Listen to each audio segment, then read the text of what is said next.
안녕하세요. 의학박사 신송 원장입니다. 오늘 말씀드릴 내용은 이제 처진 가슴에 대한 내용이에요.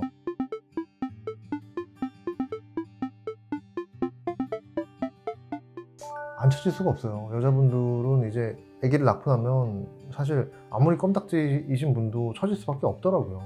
뭐 영광의 상처인데, 아니면 20대 초반에 오시는 분들은 체중을 막 15kg, 20kg 빼신 분들이 꽤 많으세요.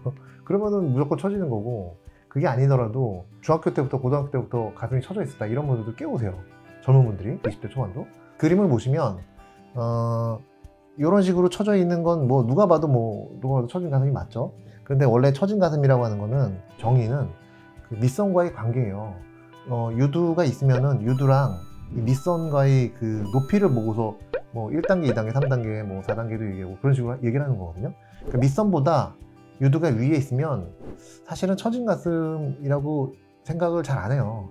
근데 어떤 때는 밑선보다도 유두가 위에 있는데 가슴이 처졌어요 이렇게 오시는 분들이 있어요. 그건 뭐냐면요, 가성하수라고 부르는데, 유방이 처졌다 그거는 표현이 하수예요. 하수인데 근데 가성하수가 뭐냐, 가짜로 하수가 있다는 뜻이에요. 진성하수가 있고 가성하수가 있어요. 진성하수는 진짜로 유두의 높이가 밑선보다 내려가 있는 거예요. 근데 그게 아니라 가성하수는 유두의 레벨은 밑선보다 위에 있는데 요 아래 피부가 늘어져 있는 분들이 있어요. 그러니까 마치 이게 턱살이 이렇게 늘어지듯이 그런 식으로. 그러니까 그런 분들은 유두 레벨은 맞는데 피부가 늘어져 있으니까 밑에 땀이 차고 처진 가슴의 특징을 그대로 가지고 계시는 거죠. 불편하신 거예요. 그런 분들은 수직절개를 해야 돼요. 반다절개만으로 되지 않아요. 수직절개가 들어가야 돼요.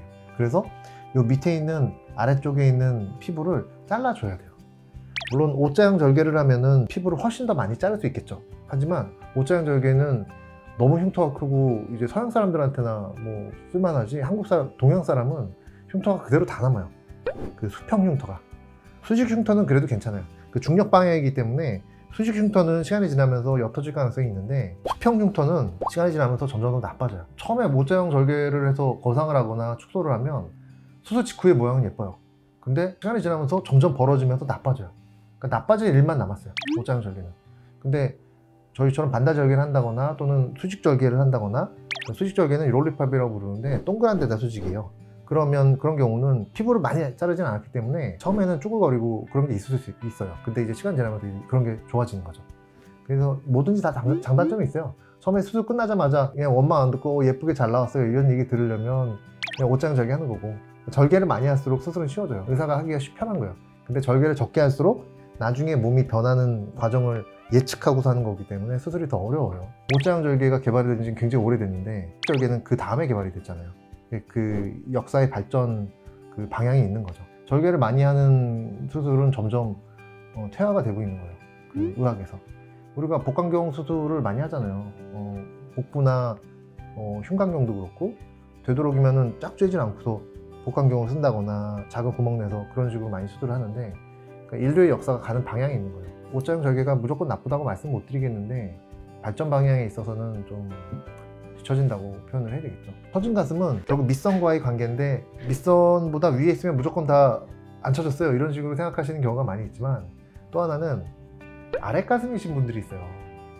처졌다기보다 밑선하고 비교해서 유두가 위에 있긴 있는데 위에는 아무것도 없고 그냥 유두만 밑에 있는 이런 분들이 있어요. 아랫가슴이라고 제가 그냥 알기 쉽게 표현을 하는데, 그런 분들을 거상법을 사용하면 유두가 올라가요. 그러면은 훨씬 더 유방이 젊어져요. 거기다가 뽕긋하게 나오려면 그건 보형물 넣어야 돼요. 수직절개나 O자형 절개를 넣으면 아래에서 피부를 모아주기 때문에 약간 뽕긋함이 좀 살아나는 건 있지만, 그거는 자기 볼륨이 꽤 있는 분들 얘기예요. 볼륨이 많지 않으신 분들이 한국 사람들은 대부분이니까 사실은 보형물을 넣어서 뽕긋함을 만든다거나 윗볼록을 만든다거나 그렇게 해야 되는 경우들이 많아요. 나중에 또 뵐게요.